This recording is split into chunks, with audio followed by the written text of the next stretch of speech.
Last week on Stamp TV, I showed you how to color this adorable barrel of apples using Copic markers. Well, this week, I want to show you how you can create a scene by mixing together a couple of the images from the Autumn Splendor Stamp TV kit using a technique called masking. Let me show you the tools and products you're going to need for this technique. First, you're going to need a black ink pad, and I'm using the Memento Tuxedo black ink for my project. Then you're going to need some cardstock. I'm using the Gina K Designs Pure Luxury Ivory cardstock in the heavy base weight. You're going to need some stamps that mix together well. So I've chosen 2 stamps from the Autumn Splendor Stamp TV kit. I'm using the barrel of apples, and I'm also using the pumpkin stamp. You're also going to need a piece of copy paper. Now this is the very thin copy paper that you use for your printer. That's all you need to use for this. And actually, the thinner the better. And some sort of adhesive. I'm using the Tombow mono adhesive, the dot type. The reason why I'm using this is because it's very easy to rub off of your cardstock if you do it right away, and I'll show you what I mean. And then you're going to need some good sharp scissors, and I'm using my Cutter Bee scissors. Okay, so to begin, what I want to do here is I want to create this scene. And as you can see, here I have the barrel of apples, and then I have the pumpkin. Now, it would be easy just to stamp the pumpkin separately and cut it out and glue it on or pop it on. But you can create this all in one look by using the masking technique. And you can see in my last card project, if I were just to stamp that pumpkin right over this area, you would still see the apples and that part of the barrel. But by masking, you're going to be able to eliminate that and give it a solid look. So the first step is to create a mask. And what you want to do is you want to create a pumpkin mask for this, because even though it appears as though the barrel of apples has been stamped first and then the pumpkin on top, we're actually going to do it in reverse.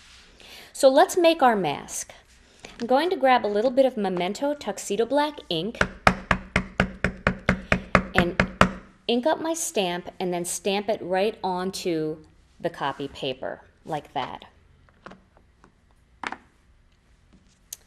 Now, taking my pair of Cutter Bee scissors, I'm going to cut out this image completely, all the details. And as long as you have a nice sharp pair of scissors, you'll be able to cut this with no problem. This is a pretty easy image to cut out.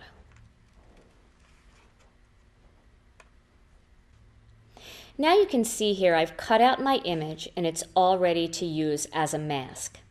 Now there are other types of masking products that you can use. A very good one is the Eclipse masking tape, because that's already sticky with a little bit of tacky stickiness behind it, but it won't ruin your card projects. You can pull it right up. The problem is it is a difficult product to find. I haven't been able to find it to get it into the store for you. So I wanted to give you an alternative that you could do right away. And by using thin copy paper, you'll get the same effect. So the next step would be to take a piece of cardstock, and I'm using the ivory cardstock, and now I'm going to stamp my pumpkin off to the one side and get it ready to be masked.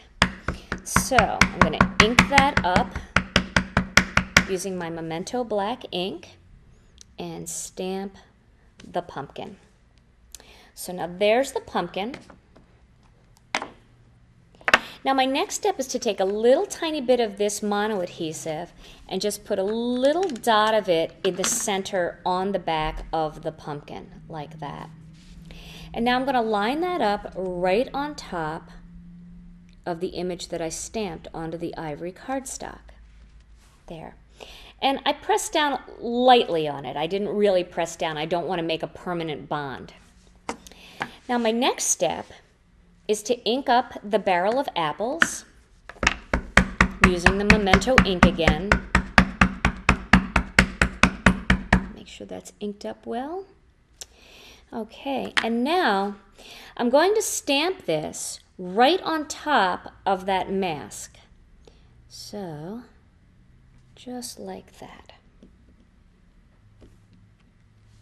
Now you can see that's stamped right on top of the pumpkin, but when you remove that little pumpkin piece, now it appears as though the pumpkin is just leaning up on the barrel of apples. And then if there's any glue residue on there, just take your finger and rub it, because the mono dot will just rub right off. So that's how I've created my masked image. And once again, here's my final project. Masking is a fun way to create a scene. Try using various animal stamps to fill up the barn, or even a crowd of snowmen for your holiday card projects.